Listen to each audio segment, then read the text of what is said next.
الحمد للہ رب العالمین والصلاة والسلام علی سید الانبیاء والمرسلین اما بعد اعوذ باللہ السمیع العلیم من الشیطان الرجیم فاسألوا اہل الذکر ان کنتم لا تعلمون۔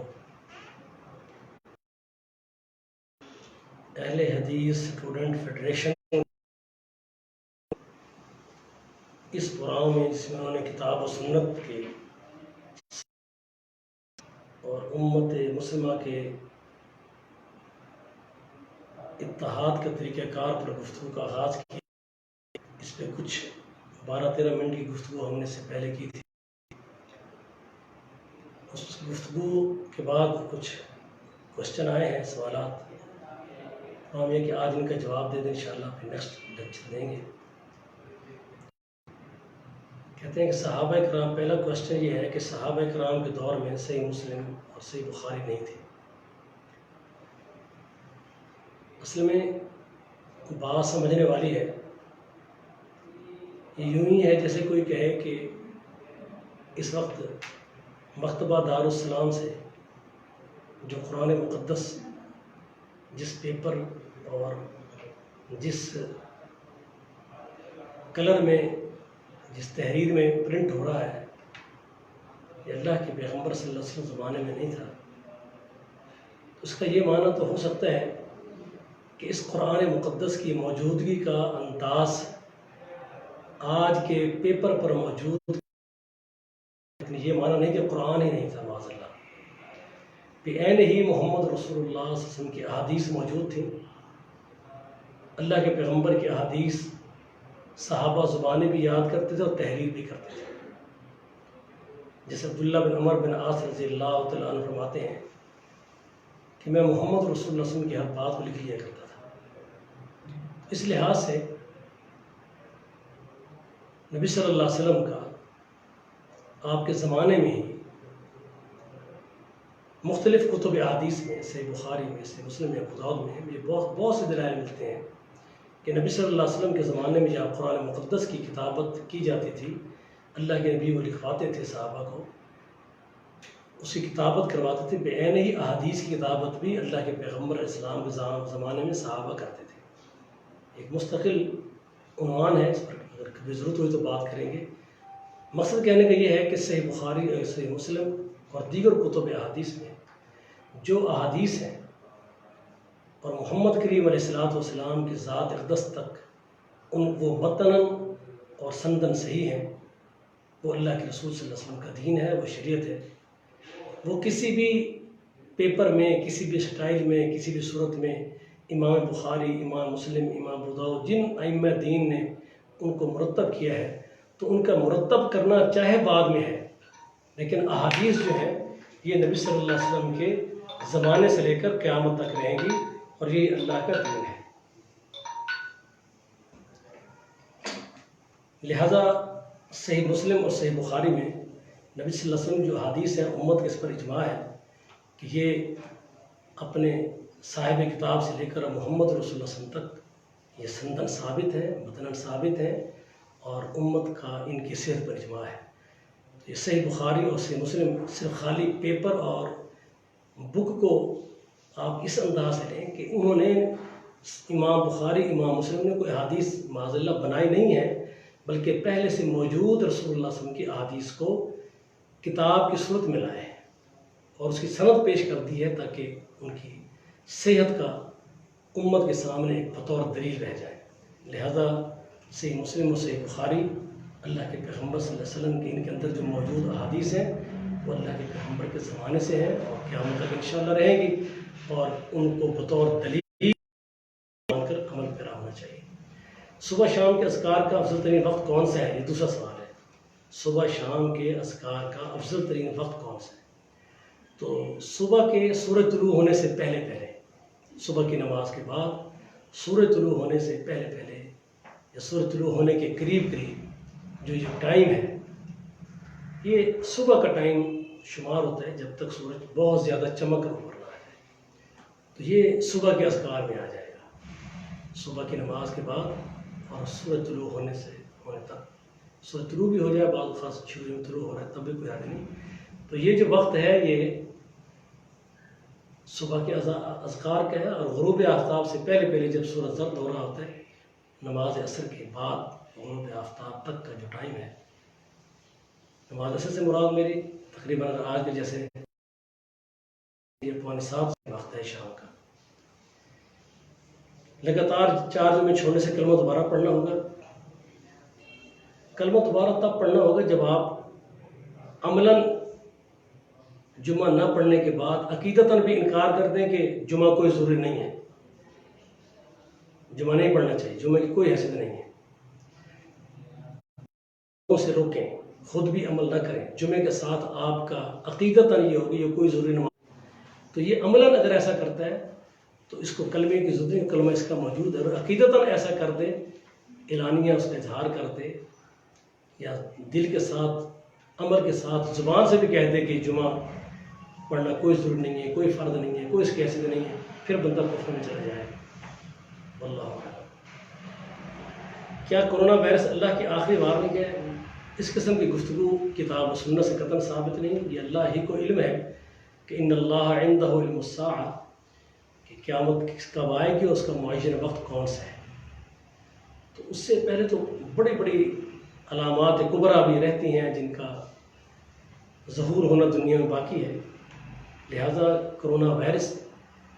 بیماریوں میں سے، تکلیفوں میں سے اللہ، یہ بیماری اور یہ تکلیف ہے جو انسانیت کے لیے ایک وبا کی صورت اختیار کر چکی ہے۔ اللہ عز و جل سے بندہ اپنے گناہوں کی توبہ کر کے رجوع الی اللہ کرے، اور اس پر اپنے خطاؤں پر ندامت کرتے ہوئے اللہ سے توبہ استغفار کرے۔ یہ جملہ اس سے توبہ کرے کہ ہم نے کرونا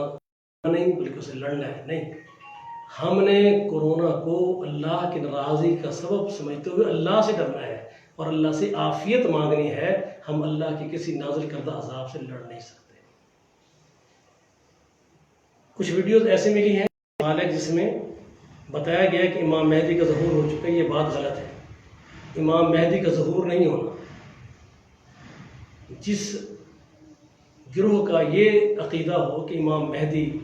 دنیا میں موجود ہیں، روپوش ہیں، کہیں چھپے ہوئے ہیں اور پھر دوبارہ دنیا میں ظہور ان کا ہوگا، یہ عقیدہ باطل ہے، کتاب و سنت سے اس کی کوئی اصل موجود نہیں ہے۔ ہاں یہ ضرور ہے کہ قرب قیامت علیہ الصلوۃ والسلام ان کا دنیا میں، ہاں دجال کا ضرور ظہور ہوگا۔ دجال حدیث سے یہ بات ثابت ہے کہ وہ کسی ایک سمندری جزیرے میں قید ہے، جیسے کہ صحیح مسلم کی حدیث میں وضاحت ہے، اور جب اللہ چاہیں گے تو وہ دنیا میں کھل کر سامنے آئے گا، اس کا ظہور ہوگا۔ ظہور سے مراد موجود ہے، دنیا میں ظاہر ہوگا۔ امام مہدی رحمۃ اللہ علیہ یہ محمد رسول اللہ صلی اللہ علیہ وسلم میں سے ایک نیک اور صالح فرد ہوں گے جو دنیا میں پیدا ہوں گے، جوان ہوں گے، اللہ کا دین سیکھیں گے، لوگوں کو ہدایت کی دعوت دیں گے اور امت کی سربراہی اور رہنمائی امت کی کریں گے۔ تو یہ اس وقت ان کو اسی لیے امام مہدی کہا جاتا ہے کہ یہ ہدایت کے سربراہ اور ان کی رہنمائی کرنے والے ہوں گے۔ تو یہ باقاعدہ انشاءاللہ العزیز یہ پیدا ہوں گے، اور پیدا ہونے کے بعد پھر یہ دنیا میں اپنی جوانی اور پورے عمر میں آئیں گے۔ ظہور ہونے والی بات غلط ہے، البتہ علامات قیامت میں سے امام مہدی کا دنیا میں آنا، پیدا ہونا، جوان ہونا، یہ سب موجود ہے، حدیث میں ثابت ہے۔ ان کے والدہ کا نام محمد رسول اللہ صلی اللہ علیہ وسلم کے والدہ کے نام پر ہوگا، ان کے والد کا نام اللہ کے پیغمبر کے والد کے نام پر، یہ چیزیں ملتی ہیں۔ واللہ اعلم۔ ایک سوال رہ گیا ہے باغ فتق، یہ بڑا تھوڑا کریٹیکل سا ایک کوشچن ہے اور یہ میٹر ہے۔ مختصر ایک سادہ آدمی کی وضاحت کے لیے میں اتنا کہہ دیتا ہوں کہ یہ محمد رسول اللہ صلی اللہ علیہ وسلم کے پاس ایک جاگیر تھی جو دلائل سے یہی ثابت ہوتا ہے کتاب و سنت سے کہ وہ اسٹیٹ کی جاگیر تھی، ریاست کی جاگیر تھی۔ صلی اللہ علیہ وسلم کے قرآن و سنت سے، نبی صلی اللہ علیہ وسلم کے خاندان کے اخراجات، اس کی آمدنی سے وہ منہا کر کے بقیہ آمدنی غریبوں، یتیموں، مسکینوں اور مختلف مستحقین میں وہ تقسیم کی جاتی تھی۔ یہ رسول اللہ صلی اللہ علیہ وسلم کا طریقہ کار تھا کہ باغ فدق کی جو آمدنی تھی، یہ رسول اللہ صلی اللہ علیہ وسلم کا باغ فدق یہ قطعاً جھوٹ پر مبنی باتیں ہیں کہ وہ اہل بیت کی ملکیت میں اللہ کے رسول نے دیا تھا یا کوئی ایسا اعلان آپ نے کیا تھا۔ یہ من گھڑت اور اصحاب رسول کو بدنام کرنے کے جھوٹے قصے ہیں، اس میں کوئی حقیقت نہیں ہے۔ یہ اسٹیٹ کی ایک ایسی پراپرٹی تھی جو محمد رسول اللہ صلی اللہ علیہ وسلم کو اللہ نے بغیر کسی جنگ کی لڑے دی تھی۔ یہ ایک پورا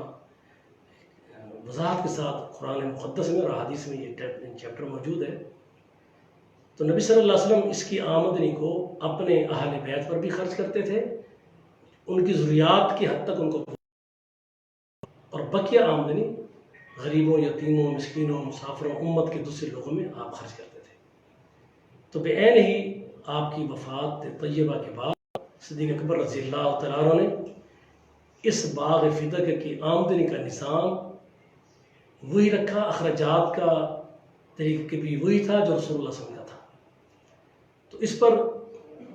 سیدہ فاطمہ رضی اللہ تعالیٰ عنہ، سیدنا علی رضی اللہ تعالیٰ عنہ، سیدنا عباس رضی اللہ تعالیٰ عنہ، تو انہوں نے اس بات پہ صدیق اکبر رضی اللہ عنہ سے بات کی، تو آپ نے یہی فرمایا کہ چونکہ جو اللہ کے رسول علیہ الصلوۃ والسلام اس کی آمدنی اور اخراجات کے ساتھ جیسے اللہ کے نبی صلی اللہ علیہ وسلم کا طریقہ کار تھا، ابو بکر اللہ کے نبی کی سنت کو ویسے جاری رکھے گا، اس میں وہ اپنی مرضی نہیں کرے گا۔ اور ان کی اسی بات کو بتانے کے بعد اہل بیت نے بھی تسلیم کیا، اور سیدنا عمر رضی اللہ تعالیٰ عنہ کے دور خلافت میں، جیسے صحیح بخاری میں موجود ہے، صحیح مسلم میں ہے، کہ یہ مینجمنٹ بھی کہ طریقہ کار وہی رہے، اور اس طریقہ کار کا جو سربراہ ہے، مالک نہیں، سربراہ اس باغ فدق کی آمدنی کو اسی طریقے سے خرچ کرنا جیسے نبی صلی اللہ علیہ وسلم کرتے تھے، اس کی ایڈمنسٹریشن مینجمنٹ یہ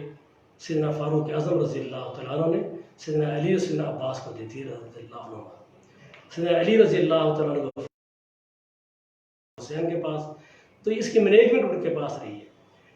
ایک ہی بس میں آخری بات کرتا ہوں، اگر یہ اہل بیت کی وراثت اور ملکیت ہوتا تو جب سیدنا علی رضی اللہ تعالیٰ عنہ خلیفۃ المسلمین بنے ہیں تو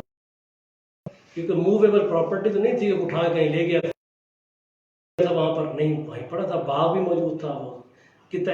زمین بھی موجود تھی۔ تو سیدنا علی رضی اللہ تعالیٰ عنہ نے بھی